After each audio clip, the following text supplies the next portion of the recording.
मित्रांनो, तुम्ही आषाढी वारीचे अनेक अद्भुत प्रसंग पाहिले असतील, पण पुण्यात वारी आल्यावर एक असा चमत्कार घडतो जो पाहिल्यावर डोळ्यात नकळत पाणी येतं.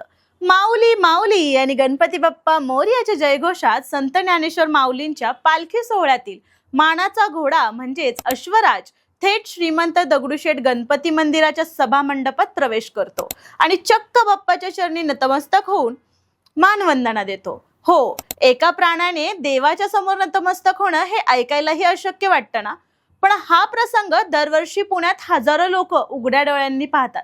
पण एका अश्वाने गणपती बाप्पा समोर झुकण्यामागचं ऐतिहासिक आणि आध्यात्मिक कारण काय आहे? चला जाणून घेऊयात. या मागचं पहिलं आणि सर्वात महत्वाचं कारण म्हणजे गणपती हा विघ्नहर्ता आहे. आळंदीवरून निघालेली माऊलींची पालखी आणि लाखो वारकरी जेव्हा पंढरपूरच्या दिशेने निघतात तेव्हा हा प्रवास सुमारे 300 किलोमीटरचा असतो.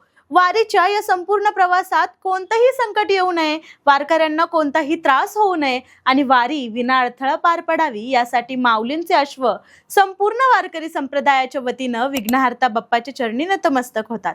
ही एक अत्यंत मानाची आणि पवित्र मानवंदना मानली जाते. मित्रांनो, हा केवळ योगायोग किंवा आत्ताची प्रथा नाही बरं का, तर यामागे तब्बल 190हून अधिक वर्षांचा एक गौरवशाली इतिहास आहे.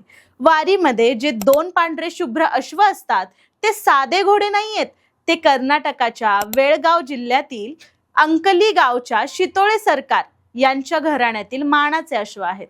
इतिहास सांगतो की 1832 मध्ये अंकली गावच्या तत्कालीन राजाने संत ज्ञानेश्वर माऊलींच्या विचारांनी प्रेरित होऊन वारीच्या सोहळ्यात पाठिंबा दिला.